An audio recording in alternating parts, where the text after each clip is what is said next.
CBS 4 uncovers the truth about gas stations which are not complying with a law meant to prevent it from happening Went to nearly again. a dozen gas stations along the Lee County evacuation route.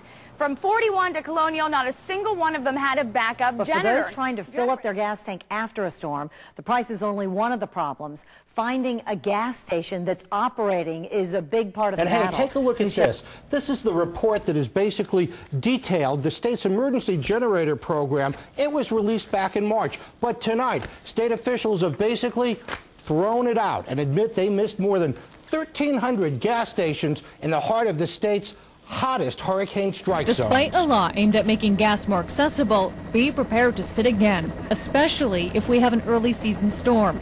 Just ask Hiram Frank, who installs generators. The public is out of luck. There will be no gas at gas stations to pump because there'll be no generators there to do it. Governor Crist doesn't want repeated. Crist is demanding gas stations along evacuation routes install backup generators. Florida lawmakers required all primary evacuation gas stations and another 310 wholesale distributors statewide install emergency power systems. The problem? It hasn't happened.